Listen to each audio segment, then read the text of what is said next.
Hello there, functions. Week 4, here we go. So we got our first day, I should say, on Monday. We're going to start with our skill and activation work, 3 sets, warming up. So use this in the warm up today.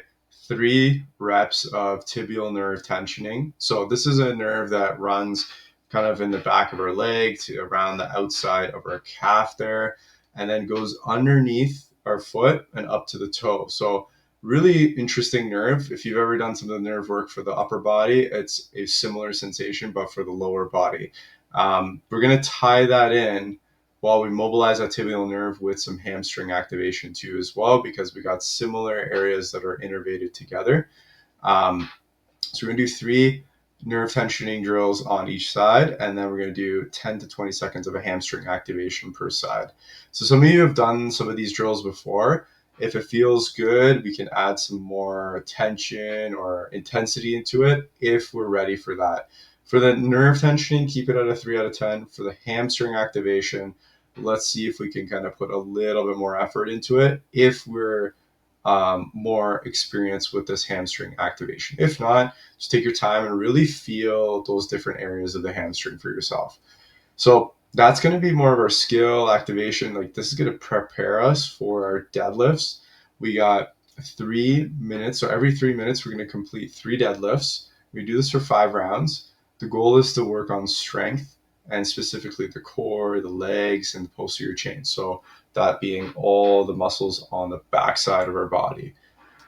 With this today, everyone's at a different level. Play around with using a conventional position or a sumo position and see what feels the best on your body in order to keep good positioning.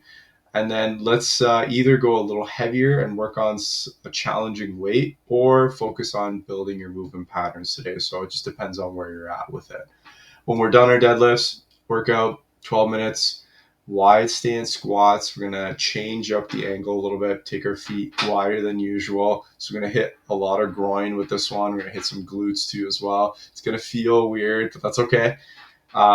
Ring rows and reverse sit-ups. So it's going to be 3 reps of everything, then 6, then 9, and so forth.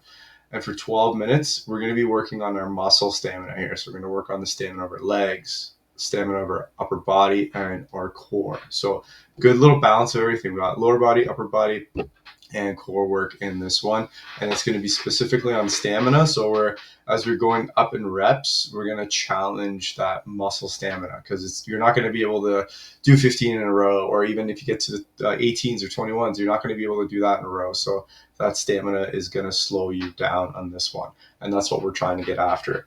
So that's Monday's workout. Going into Wednesday, we got same idea, skill and activation. We're going to do some new nerve tensioning for the upper body, musculocutaneous nerve, and we're going to tension that nerve, so try to wake it up a little bit. And then we're going to activate the biceps, because that nerve innervates to our bicep muscle, and that will help us activate there. We are going to be using that bicep muscle a lot, in a lot of pulling, obviously, but also you're going to need that as well when we're extending up and as we're pushing that bar up out of the bench press.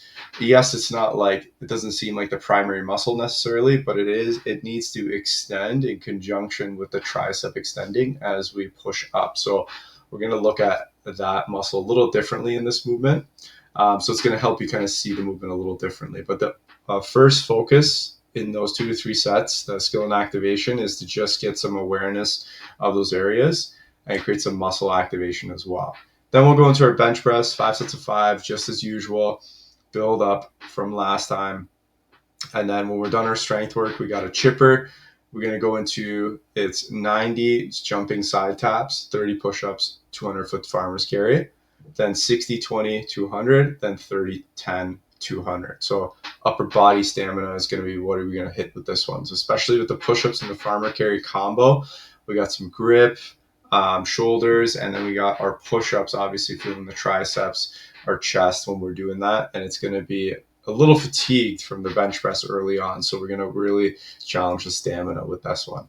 So that's Wednesday. Going into our Thursday workout of the week, this is going to be, again, skill and activation work to start. We're going to work on our thoracic spine.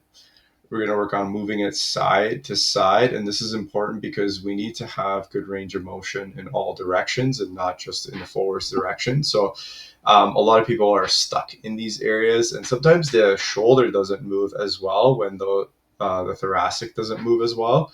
So you might be able to kind of solve a problem for your shoulders or even your neck if you can move your thoracic spine a little bit more freely. So we're going to work on actually moving it and feeling where that is in our body. Then we're going to go into a new vestibular drill. So we're going to work on what's called a board drill. It's going to help us kind of learn how to create balance in our feet, and we're going to kind of sway our body from different directions and challenge that. And once we get into it, you guys will see what that is. But it's a fun drill. It sounds just like what it is. It's like you're kind of like standing on a board, and you're like, imagine being on a skateboard, how you're like moving side to side and adjusting your body, but you were just doing that kind of on the floor. And then last thing, we're going to work on some smooth pursuits. So some vision drills, moving the eyes in different directions. As we know, the eyes are super important. They take all of the information that we get, or a high amount of it, at least I would say, from our environment to process what to do and how to actually move throughout space. So if we have good eye mobility and control, then we're going to see an increase in movement capacity as well. And sometimes for some people, even pain comes down as well. So super cool work that we're going to do at the beginning. And then our workout, a little bit more technical and focused on the core. We got 3 minutes of Turkish sit-ups, 3 minutes of calories in the rower, 2 minute Turkish sit-ups, 2 minute cal row, 1 minute Turkish sit-ups, 1 minute cal row. So we got some midline and some conditioning in here. A lot of core work, I would say. Secretly in that rower, when you're leaning back, you're kind of getting into a little bit of a hollow, so you'll feel your abs fire up.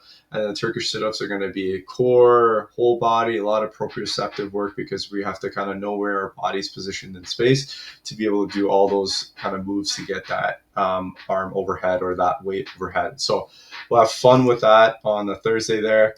And then our last day of the week, we got our conditioning day. So skill and activation, we're going to keep it to the diaphragm stretch for probably another couple of weeks.